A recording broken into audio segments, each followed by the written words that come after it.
Hey, Ren, I was thinking, do you own any of the massive companies in the US? Nah, mate, none of them. Yeah. Why is that? Too expensive. I mean, Berkshire Hathaway goes for like $290,000 a share. Amazon is like $1,500 for one share. Hell, I can't even afford Netflix at $300 a share. Yeah, well, instead of waiting around for a pay rise, there's no need for that anymore because our friends over at Stake, they've solved this problem for you. Really? Tell me more. So Stake is the simplest way to trade US shares. It's a new Australian company that's just started up, and they give you access to over 3,000 stocks and ETFs over in the US, and they offer you $0 brokerage. You can also buy partial shares, meaning, Ren, that you can finally buy $100 worth of Amazon if you really want to. And you know what the best part is? What's the best part? Now we've teamed up with Stake over here at Equity Mates. That's you and me, Ren. Yeah. And we're giving our listeners the ability to sign up with Stake and get $25 in their account to get them started. So if they head to equitymates.com/stake, STAKE, sign up and fund their account, Stake's going to swing them $25 into their trading account to get them on their way. So that's free brokerage, the ability to buy partial shares, so you don't have to spend $1,500 on an Amazon share. You can buy $100 worth if you really wanted to, and $25 to get you going. Mate, you're almost halfway there to a Berkshire Hathaway. Berkshire Hathaway. Mate, with that free $25, I could get 0.01% of a Berkshire share for free. I mean, it's a win-win situation, really. You know what? I reckon if I held that 0.01% of a Berkshire share for like 80 years, I'd be set for life. I'd retire in luxury.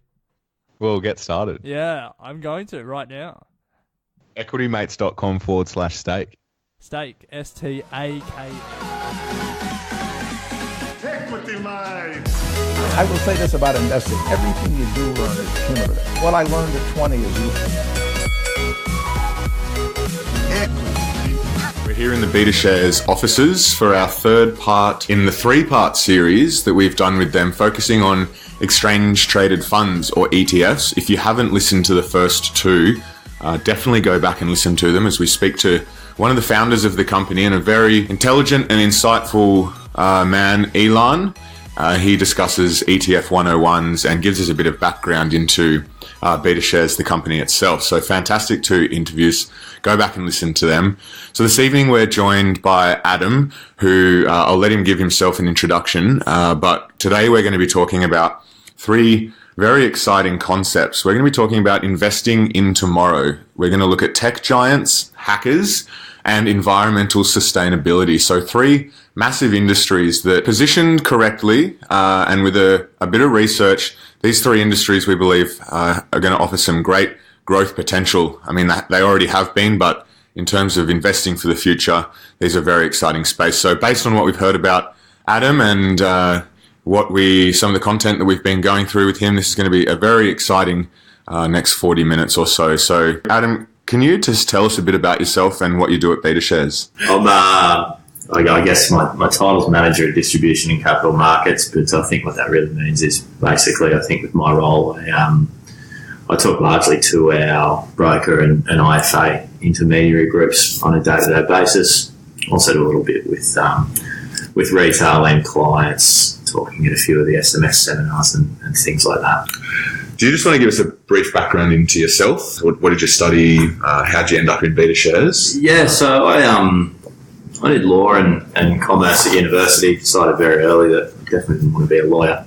Yeah. So went down the commerce track. I started out with Bell Potter, or one of the, larger broking firms in the country. Went through the DA and associate advisor and advising a few clients and SMS clients there. Actually worked quite closely with the BetaShares guys in the early days.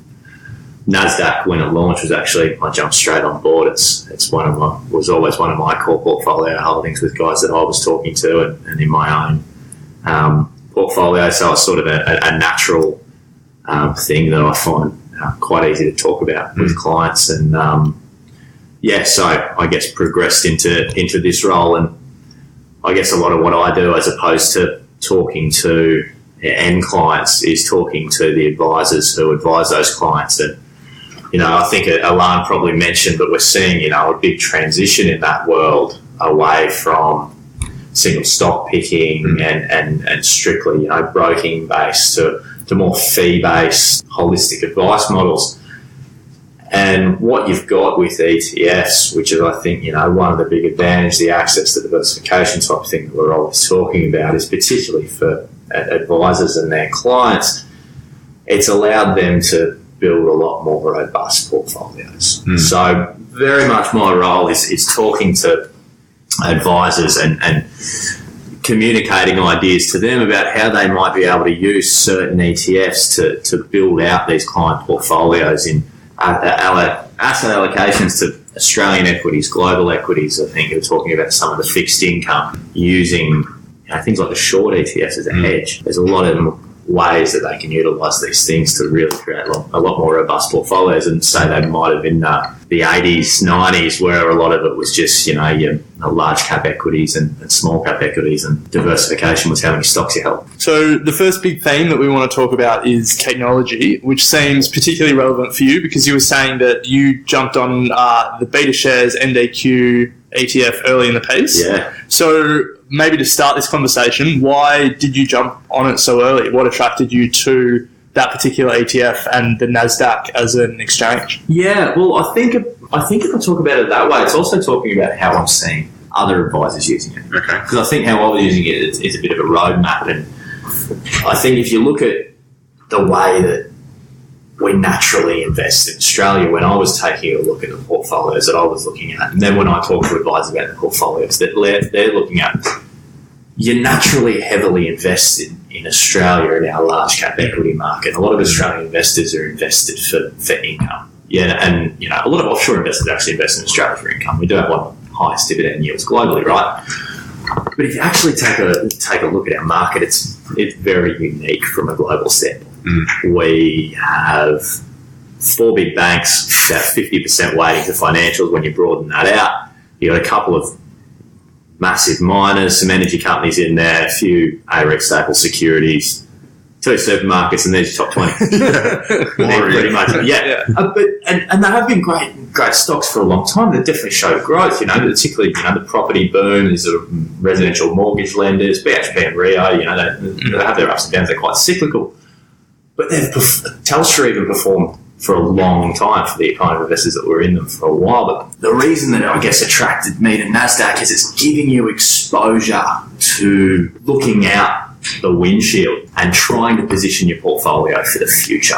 And the kind of companies that are in the NASDAQ really are the kind of companies that you just don't have in Australia. And that's not saying that Australia doesn't have any growth. Our Index X20 actually performed very, very well last year, and we've got an X20 fund that did over 20%.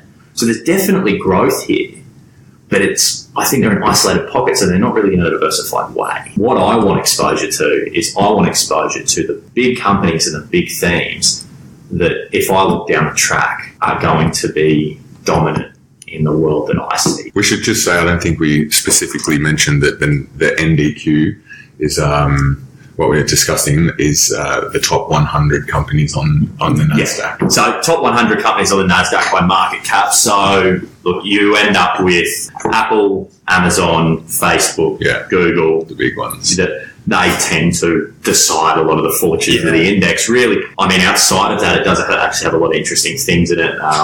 Away from what I'm talking about, a lot of innovation in medicines. Anyone who owns CSL knows what they've done recently. We've got one stock in Australia. They've got an index that's full of them. You actually go down the index further, and some of the real, you're looking at NVIDIA, gaming chips, Activision, Blizzard. There's a lot of that esports exposure in there, which I've always found quite interesting in terms of broader long-term thematics as we're talking about. But the guys that are really driving the performance here, and I think the ones that you want as a core exposure, and this is what I talk about NASDAQ as. NASDAQ, because of the companies that it holds and the size of them, they're core exposures. You're not just investing in them as tech. I think the 5 biggest companies in the world are your 5 biggest companies on NASDAQ now. So, and I just don't think, that's in a position to really change anytime soon. These guys are exceptionally dominant. Amazon basically destined to win because anyone playing against it, if they're playing poker, Amazon's got all the chips. I mean, we saw it recently. Facebook's essentially killed Snapchat. Yeah. They took Snapchat's story feature. Yeah. Anyone who's been on Instagram knows that you just put your Instagram story up now. Yeah. Was it Kylie Jenner effectively crashed Snapchat with a tweet saying who still uses this? Yeah. The thing plummeted. So they sort of have that ability to go in, see what someone else is doing, and just put it on their platform. So when you look ahead and you look at the themes driving this technological dominance, do you see those themes extending into the future, or do you see the disruptors being disrupted? No, definitely. So I'll probably take this in terms of it's all about data, and it's all about the big digital, we call it the digital platform companies: Apple, Google, Facebook, Amazon. They control the data. It's a pretty common phrase now. I mean, I think The Economist coins it, saying data's the new oil. So the world's most valuable resource is no longer oil but data. These guys, they control your data. Apple knows everything you do on your phone. Google knows your search habits. Amazon knows your shopping habits. Yeah. Facebook's your news platform knows what you're doing. So it's all about data. And I think when you look at the tech world and you look at where we're at now, we're sort of in this fundamental shift. And I think we're moving into this phase now where these guys start to really take control. So about every decade there's one of these shifts. If you look back, there was, they called it the PC hardware era, where, IBM, there's a PC on every desk was their thing. Then we moved into the smartphone. Mm-hmm. And now the smartphone penetration, I mean, the average person spends 5 hours a day on their smartphone. And there was the smartphone wars, and Apple and Android ended up winning that. Now they're the only two operating systems in there. Now they say we're moving to the sort of the cloud data era, and this is where it starts to get interesting for these guys. It's because data really controls everything that's moving forward from here. I mean, you've got the emergence of the Internet of Things, where everything's connected. The Internet of Things is basically a way to talk about your Fitbit talking to your phone. Just all these different devices talking to one another. I think the interesting thing with that is, they're going through this phase where you talk about, services revenue for them. I think Apple's latest earnings was the interesting one, where their services revenue jumped 30% year on year from the March quarter. So Apple's now, iPhone sales are stagnating, but they're now being able to use their data to just create all this subscription revenue. I'm guilty of it. I went to move to the iPhone X, and there was so much data on my iPhone because I've got 8 years worth of photos on it. Yeah. Couldn't back it up onto my computer because it's 60 gig worth of data. And so you're sitting there and you go, okay, so I paid for the cloud. Yeah. And now I'm just using iCloud and I don't even notice it. And my photos update automatically and I'm just paying. I have a Spotify subscription, a Netflix subscription. I'm just subscribed to everything. Amazon Web Services as well. Like, they're incredibly dominant now. Oh, absolutely. And that's where they're moving to. Yeah. Is, Amazon's smart. They were the 5th biggest spender on television production last year in the US. Really? A lot of their rings. These guys, a lot of the rings, they're diversifying their revenue stream. So this is where it starts to get interesting for these guys. Google's probably the real interesting case here, because the only thing they've probably barely scratched the sides of what they can do. The only thing they've ever monetized is search engine advertising, really, using your search habits to advertise to you. But now they're going to YouTube and think about YouTube. So the advertising industry globally is a $500 billion industry. YouTube currently captures $6 billion of that. I mean, that's it. They have so much capacity with YouTube to dominate the TV landscape that they have just this huge pool of revenue to go after. Honestly, so Facebook just bought the World Surfing League, right? Really? Yeah. Facebook now own the the television rights to the World Surfing League. Wow. I would take a bet from anyone that within the next either the Soccer World Cup or the Olympics before 2025 will be owned by YouTube. Yeah. Without doubt. Or Amazon will come in and someone will buy it, and it'll be all online. And so this is disrupting everything. Yeah. So they're disrupting the TV industry. And I talk about, and this is where we're talking about positioning for the future. Is because if these guys are disrupting everything you do, it creates disruption across everything. One of the best things I talk with the advertising thing, right? you can advertise on Google, YouTube, Facebook in an exceptionally targeted way. These guys know so much personal information about you that your internet's essentially personalised, right? And that's the whole thing about all this data, is that it tailors it to you. So where all these big defensive companies built consumer brands around their ability to just dominate share of voice. Think of Procter & Gamble, right? Procter & Gamble own every big brand. Do you know why those brands have been so big for so long? It's because no one else can get on TV. And you buy what is jammed down your throat. And that's all you could do, was you watch TV and they told you that you were buying, Colgate toothpaste, right? Now all you buy is Colgate toothpaste because that's on TV. But then you start to get all these tailored messaging, and it lets these smaller players come through. One of the best examples I've seen of it is, look at what happened to Billabong clothes. They used to have it, and now Facebook's allowed it. Facebook, when it came through, allowed, and Instagram have allowed all these smaller surf brands to come up. I mean, look at Thrills out of Byron Bay and all these, I'm from the Gold Coast, I've seen them all come through, but they can hit you on Facebook, they hit you on Instagram. I haven't seen anyone in Billabong clothes in years, and the share price is tanked and it's all over. Surf Stitch is tanked because no one buys the big name brands anymore. They're starting to revitalise themselves by picking up these smaller brands, but that's just a very small example of what can happen to these big defensive companies. So you look at, you could buy the S&P 500, which has a lot of these defensives. It has your Walmarts, it has your consumer defensive names, but they're all structurally seriously under threat by all these little changes that data's driving. Look at the personal assistant market, right? So you're talking about Alexa, Google Home, Siri. So fun stat I was reading when I was looking at this. Between Google Home and Alexa has had the fastest uptake of any technology in the history of the US. Wow. Little personal assistants. Wow. They've only been out for less than 12 months. So it's essentially a war going on at the moment over these personal assistants to see who wins. It's like the old... And at the moment, they're a fun toy. What's the weather doing? But if you saw Google the other week release the Google Assistant making a phone call, I mean, that was scary, right? How good it was. So these things are taking over. And then when the personal assistant comes in, think about this world, is you've got Amazon linked up to your Alexa, and you've got, we talked about, Colgate toothpaste. Well, you go, Alexa, I need to buy some toothpaste. You think Amazon's going to stock Colgate? No, you'll be having Amazon toothpaste. Amazon don't even sell Duracell or Energizer batteries. Wow. So your batteries in your remote come out. You go, you think you can get that? No, I need some batteries. Bang, Amazon. The next day at work, Amazon batteries arrive at your desk. I mean, we're only really, we're looking at penetration in the US of 50% of all online sales go through Amazon. Right? It hasn't even happened yet. So this is what, I'll revert back to an investment sense, because I do like talking about these stories, but you revert back to an investment sense, you go, why would you own Woolworths? When why would you want a long-term investment? Like, I'm talking, I'm actually an investor in Woolworths. There you go. I've had a good run on catching the rebound.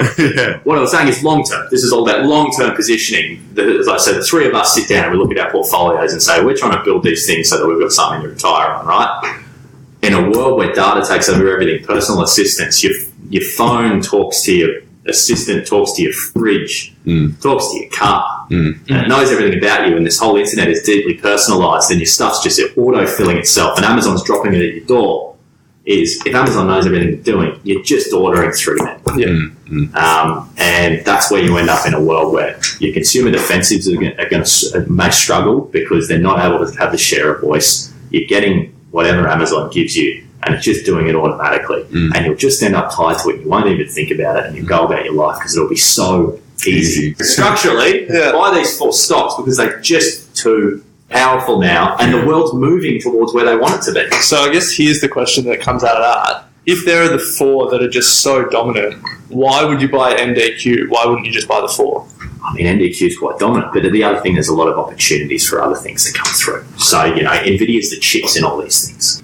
So they've made huge earnings. I mean, the other thing is, I'm talking about advertising revenue on YouTube. You know what the second biggest sport in the US is now? Gaming. More people watched esports last year in the US than watched the NBA. I went to South Korea a few years ago, and it's like their national pastime. Oh, this is huge. We've got the AFL team buying esports teams. So they had, I won't remember the exact stats of the numbers on this. So they had a draw in the US. So they're creating a league. I think it was for, what's the one they're all playing at the moment? It's not Fortnite. StarCraft? No, it's not StarCraft. It's not Fortnite. It was another sort of first-person shooter that's not Call of Duty. You're asking the wrong people. Yeah. Anyway, so this is the first-person shooter they're playing all at the moment. They were creating a league for it, and they sold league rights. You know who bought every single league right? Was an owner of another professional sports team. And the numbers they paid were eye-watering. So these guys all own esports teams. Now, esports isn't going to be played on the ESPN.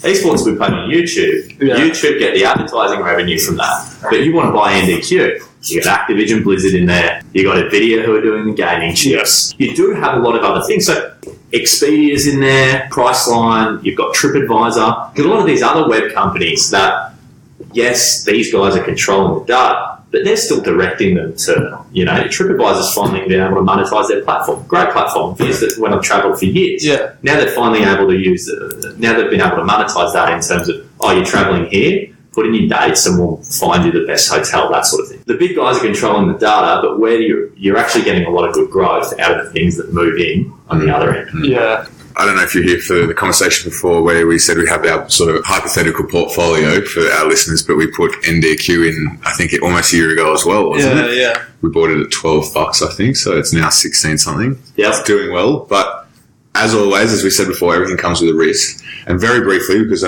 we've got a couple of other things to move on to, but, with the recent problems that have come through with these big tech companies, Apple has been done for a data breach and, they're facing a lot of scrutiny now from regulators. Do you think that this is going to impact these companies going forward? Like, they're going to come under much more scrutiny. It might start to affect their earnings, these sorts of things. Yeah. So regulatory risk is certainly probably near term one of the bigger concerns for these guys. Now, Apple, for example, go through it later. Actually, removed it from our ethical fund just because of that broad controversy and were they responsibly using it? Did they do it appropriately? There's a number of incidents. Now, ultimately, we think that they will likely clean up their act and come out with ways to really use this data more responsibly. But yet, with regulatory risk and regulators trying to come to terms with this data world.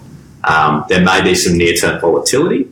Ultimately, we're talking about positioning portfolios for a very long time here in a changing world. So, do you buy pullbacks in it? That sort of thing. Do you wait for your entry points? You sit in there. But ultimately, I think long-term, are we overly concerned? Should you be overly concerned really about, tightening regulation on someone like Facebook's business model? And I think, probably not so much. Facebook's core business, it's about using consented data to target advertisers. They don't have to share that data with the advertisers to be able to generate money. They basically can target this info without ever telling the advertisers the data they've got. And as long as that data is held tightly, which it largely is, the Cambridge Analytica thing was a bit of an anomaly, and that's really been stamped out. They probably should have seen it in advance, and they should have actioned it when they found out about it, which is two big problems. But now, the whole thing with that was, a third-party app then got access to all of your contacts. That was obviously just an oversight on their end, and then they sort of tried to sweep it under the rug. So that's a big problem. But ultimately, you clean that up. Their business model essentially is not reliant on them sharing data with advertisers. The advertiser just says, go back to the surfing thing, I want 18 to 30-year-olds who are constantly checking Swellnet every day, and I want to make sure they see my wetsuits. And there you go. Yeah. Facebook, that revenue model is intact. They don't have to tell the guy anything. They'll just make sure you're advertising targeting. Yeah. So, yeah. So I guess that's a good segue into our second theme. If data is so valuable and, it's the new oil, well, then people are going to try and steal it. So that brings us on to cybersecurity, which is also an ETF that BetaShares offer. So I guess to start with, why is cybersecurity A, so important, and B, a good investment? Okay, so We talked, it's a really good segue actually, and I think these two tie together exceptionally well because you just talked about regulation being a risk. What are the regulators going to demand more protection of data? So even if you're holding these guys in the way about regulatory risk, well, regulations come in, require them to protect it. Well, your cybersecurity companies win in that world, right? I think, the interesting thing about something like investing in cybersecurity is really in investing you want to take, this is the core, this is the big thing. Maybe I look under the hood, I take it, lay it back, and I go, who's the real winner in this world? And I think in a world where data is so important and automation as well, like you're cutting people out and, you have laws around people stealing data or individuals taking private knowledge away. Well, you replace them with a machine and someone can get into that machine. Well, you've got to pay to make sure that thing is walled up. I think Morgan Stanley did some research and they were talking about banking data and cloud storage, for example. And they said about around the leaders in their research coverage universe, about 20% have got cloud data storage. They estimate 80% of banking servers will be cloud-based by just after 2020. That's a lot of banking data stored online. So you've really got to be able to wall that up. That gets expensive with all this data moving around. It's increasingly complex. I think some of the stats are pretty interesting on this, right? So I've got a few of them here because obviously I don't remember them all. But so there's things like, so cyber attacks are the fastest growing crime in the US, right? So Symantec, who are one of the big companies that hacked it, they reported that ransomware infections doubled last year. This is how quickly this is. Ransomware attacks doubled from 2016 to 2017. About 25% of those hit businesses. The FBI estimated last year that ransom payments close to $1 billion. People just paying. At a government level, so the US government has identified this as the single biggest threat. The US government spent $19 billion on cybersecurity last year. That was up 36% on the year before. So you're getting these huge increases in attacks as things become more connected and as data becomes more valuable and automation comes into play more. And that just becomes a bigger line on every business, and the winners are the guys who obviously want to have to provide these services, right? One of my favourite ones is that so cybersecurity ventures, they run, you can access their report every year. It's quoted by pretty much everyone in terms of statistics. We look at it. The other guys who run cybersecurity ETFs in the world talk about it a lot, but they said that cybercrime at this rate is going to cost the world about $6 trillion annually by 2020. At that level, it's more profitable than the trade of all the legal drugs combined. Wow. So there's obviously not one Pablo Escobar running around holding it all, but this is just a world where these guys get in, they get their ransomware, and they charge you a little bit. Anyone who knows a small business comes in, they're like pirates, and you just end up paying them. That's why I'm saying the ransom payments came so much because they don't. It's a bit of an honour among thieves thing. They don't ask for the world. But they do these little things and they go, oh man, that's kind of affordable, so I'll just pay it. That's what ransomware is, right? So it's an interesting one because it's a space that I'm certainly interested in and I'm trying to get my head around the companies that are in this space because they're not the well-known household names of Facebook and Amazon and Google. But I mean, from what you're saying, it sounds like there's going to be incredible opportunity for some big name players in this space to make a lot of money over the next couple of years. So the big name players are really consolidating at the moment. This has been it's been a hot space for activity. Ultimately, it's one of those things where there is a handful of really big guys doing this, and it's like the big guys in this, like Amazon, Facebook, Apple. They're consolidating the industry at the moment. This is what's happening. It's probably real benefit of an ETF. I think that when you're talking about thematic investing, that's where ETFs really start to shine. We could all understand that cybersecurity is a great thing, and this is going to be a massive industry. But as an investor, it's very difficult for us to not only identify the theming of that, right, but then to identify which company. And then as an Australian investor, having to look offshore where we have very little information edge because there's just not that many in Australia that we can get exposure to. So it's sort of a case of, yes, I get the theme, I'll use the ETF. And so we've got 33 companies in this index, right? Now we have liquidity filters so that we're not just buying everything that tells you it's a firewall. You actually have to be a real company. And now a lot of these companies are in exceptional growth phases. So, they're not, most of them just like big tech companies do. Amazon only just reported a profit, and I think they did that accidentally.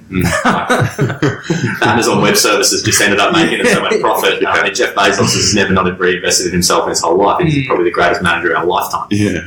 So these guys are all reinvesting themselves and growing. But I think it's an area where we're seeing a lot of consolidation and the big companies really thriving. So just on that, I don't know if we've touched on it yet, but BetaShares offer an ETF in the cybersecurity space called HACK, H-A-C-K. And I'm just looking at the info sheet here. And so the last month fund return has been 4.99%. 3 months has been almost 15%. 6 months, almost 17%. And year to date is almost 20%. I mean, that's huge numbers. It's similar numbers to what you're seeing in the tech. In tech, that's actually similar numbers to what our X20 index did. So everyone's remembering that if you actually rip out the large caps in Australia, we did over 20% for 2017, right? Wow. So NASDAQ did similar things. Like Google did 30% last year. They grew their earnings by 25%. So for a sector of the market that has this much growth potential, it's really been actually going in line with the market. It's not flying through the roof. Yeah, right. And considering, you look at, so Palo Alto is the biggest holding in Never heard of them. Have you? Yeah, never. They're the most. They're basically the big guy. They are fully diversified and they are growing rapidly. So I think the numbers are last quarter the company, 53% year over year customer growth. So these guys are reinvesting in themselves heavily to capture growth. And ultimately, again, I don't think you're paying outlandish valuations for the kind of growth you're seeing in this index, and especially not for something, it's still a thematic product. It's not, we talk about core and thematic here in investing, right? So Amazon, Facebook, Google, a lot of these NASDAQ companies, this broad index, very much core. You can sit there and they're the ones that you want to be, your big, large caps. Whereas HACK probably sits in the thematic bucket, which for most people would be a smaller part of the portfolio. But, I think you're still buying an area that's just got potential for exceptional growth. Yeah. If you believe ultimately that, data's the new oil and these guys are a new commodity producer and it's going to be such a big industry down the track, you're not paying outlandish valuations. So let's move on to the third theme, which isn't related to technology per se. It's about ethical investing and investing sustainably. This is a funny one for me because my first question whenever I hear about an ethical fund is, how do you determine what is ethical? Like, what standards do we... Hippies, isn't it? Yeah. Very difficult. Because, one man's ethical is another man's not ethical, I guess. Exactly. So what does BetaShares What do we do? do? Yeah. We take the broadest approach possible. Look, our Ethic Fund, ETHI, that's our global version. We end up with 100 large cap stocks. Okay. We start with at 6,500. We end up with 100. When you're going for 100, it lets you be pretty strict, and you do end up with the big end of town in there a lot of the time. But we took the approach that you've got your negative exclusions, and then we wanted some positive screens as well that promoted environmental sustainability. On a negative exclusion basis, we tried to be the strictest, and we believe we have the strictest screens in the Australian market. And you generally find that, people either investing, a lot of them are on morality grounds or, investment mandates that constrain them from investing in certain things. And you end up with a lot of armaments, alcohol, tobacco, firearms, pornography, that sort of thing. And then you've got a lot of environmental investors, and most of them actually don't mind crossing over. And so for a lot of the environmentally conscious investors, that's where we come in by excluding fossil fuels, excluding fossil fuel lending. And that's where you end up. And in the world of, socially responsible investing, we've actually found that crossover. Neither side need to really mind. So just with that, fossil fuel lending, so, if a bank is lending to BHP, Adani, they're out. Our Australian version, FAIR, has none of the big four banks. Really? Wow. That's Bendigo, because Bendigo no longer lends to any fossil fuel projects. Wow. Yeah. That is a much stricter standard than I thought. We try to be the strictest. Because ultimately, there is conversation around you can use this as a core. And then if there's other things you don't mind, you can build out around that. But at Yeah. least you know when you're buying an ethical product that is true to label. True to label drove everything we did with this. Yeah. Do you find that some of your competitors are a little bit laxer, or is the screen pretty similar? Yeah. I mean, what existed in Australia was nothing like this. There was an Australian ethical product listed on the market, for example, which only screen was for armaments. There isn't an armaments producer now, ASX 200, so you had an expensive ASX 200 fund. Right. Yeah. Seriously, that was a thing. Yeah. By market cap, it was the same. So the top weighted company in the fair, the Australian Sustainability Leaders, is ResMed. Oh wow! There you go. I want to talk about this because if someone who has sustainability in their mind in terms of, you know, solar power and that sort of jazz, the top 10 companies here, you've got a bunch of healthcare, a regional bank, a property developer. So it's kind of like... so this is Australian. This is Australian ethical. And again, it comes down to the same thing that we spoke about before. Is, you know, you can't... If we would only go and invest in companies that were doing, you know, solar paneling in Australia, you'd end up with nothing. Pretty obtuse basket. This is a core for many people's portfolios, right? So it's as much in Australia as about excluding as much as the inclusions. Yeah. When we go to the global one, you can end up being you get a lot more data on the global. You can be, I think, a lot more positive in the environmental side. So we actually get data for the global one from Truecost, or an S&P Dow Jones company, and basically what that is to get included. Once you pass all the screens to be included in the index, you have to be at least 60% more efficient than the industry average. It's a pretty high hurdle. And very good for carbon efficiency, right? So your carbon footprint. Sorry, I've got ahead of myself. The best example of that is Apple. So Apple made a commitment to have no carbon footprint across their supply chain by the end of 2018, and they're already there. Wow. So Apple doesn't have a carbon footprint. That's sustainability and caring about the environment. So they're actually making a positive impact. That's incredible. Yeah. Because their supply chain obviously stretches to China and everywhere else and back. Exactly. How do they net that out? So, like, obviously they're using fossil fuels to move products. Like, they're not using, like, Tesla's shipping to get things. They're doing a lot of environmentally positive projects. Yeah. Planet They use a lot of their funds for basically those sorts of projects that net themselves out. Wow. And so what do you use to verify these sort of claims? Like Truecost. So S&P Dow Jones compile the data, a group called Truecost, and we use the data that they provide. And it's basically industry leading. So they analyse all of that and pass it through to us. And how often do you review these? So interestingly with both, this is part of that, you know, being true label, is that we review every 12 months, we review the basket. But we also have a responsible investment committee, which we think is really crucial to this. So they're not there to make any subjective decisions. It's not an active fund, but what they do is that element of human oversight. So in ethical investing world, there's a lot of grey area. And best example, we actually had to pull Facebook out of Ethy over the controversy, so we removed it. Okay. And that was a decision of the Responsible Investment Committee, who we had the ability of human oversight to say, look, data's not really something that people have considered before, but Facebook's just shown that they've been, you know, very lax in the protection of it. They let Cambridge in. They haven't got this isn't really someone who wants to invest in an ethical product. This isn't, you know, their cup of tea. So we'll pull it out because we have that human oversight. So we have that review process as well. Okay. Yeah. So with all these ethical funds, and I guess, you know, this comes down to people's individual choices, but an argument that I've heard is that people shouldn't invest ethically, rather they should invest to make money and then spend it ethically. Yeah. What do you think of that? Yeah, take a look at the performance of these two funds versus their benchmarks. So the actual data that's coming out about companies that have positive ESG practices and their performance, you know, it's actually fairly astonishing. I've got something here that, where did they go? They did some research on it. Morgan Stanley did it, and they looked over a long period and found that if you invested in a portfolio of businesses that monitored ESG, each dollar invested would have been worth $14 over a 20-year period. What was it? No, $14 was the benchmark, $28 was the ESG one. Oh, wow. So doubled it. Yeah. So if you actually have a look at the performance of Ethy versus the MSCI world, it's outperformed on basically every time frame. The only year it didn't was when there was a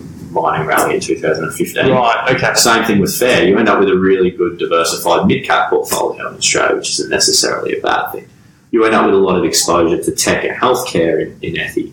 It's interesting. The other thing I think long term about performance that's really interesting to note is people are coming to ESG and away from fossil fuels is because, we're talking about investing towards the future, is why there is actually quite a tangible risk to the long-term sustainability of these fossil fuel companies. So, I mean, we can get our energy from the sun.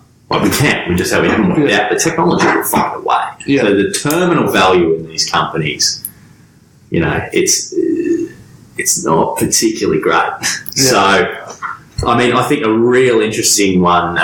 So last year, this gives you an example of the real thoughts on the future for the fossil fuel industry. Is Norway's sovereign wealth fund sold all of their oil and gas investments last year. Wow. $35 billion worth. Wow. Which is ironic because a lot of that sovereign wealth came from oil and gas. Norway is one of the biggest deep water oil producers in the world. Yeah. They sold it all. Yeah. If Norway knows the oil market basically better than anyone. They're not the Saudis. They're not trying to rot the oil market or manipulate it. They just went.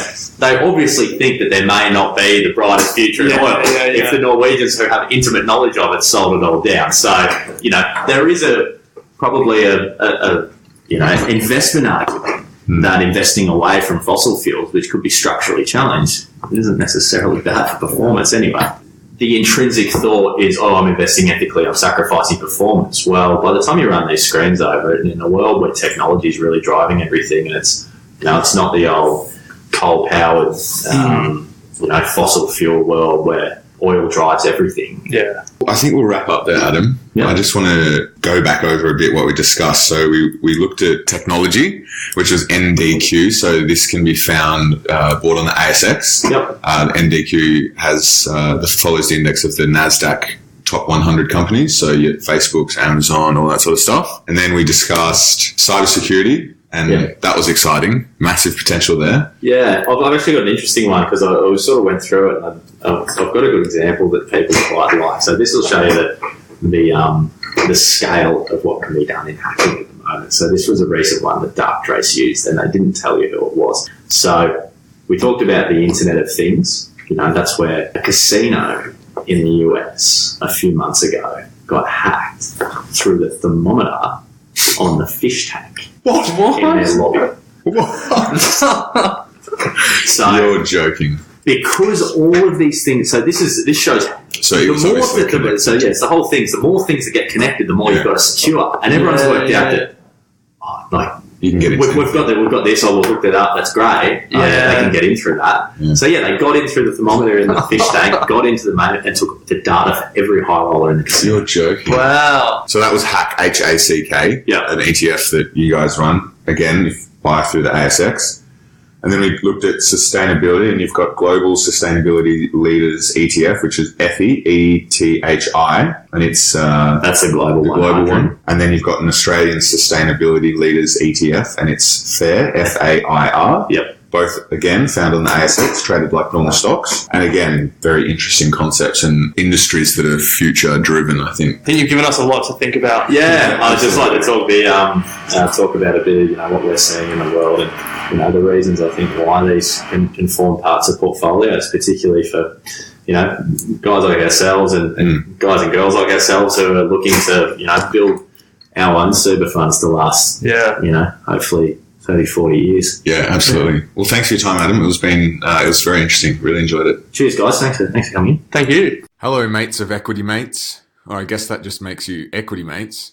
Anyway, it's Bryce here.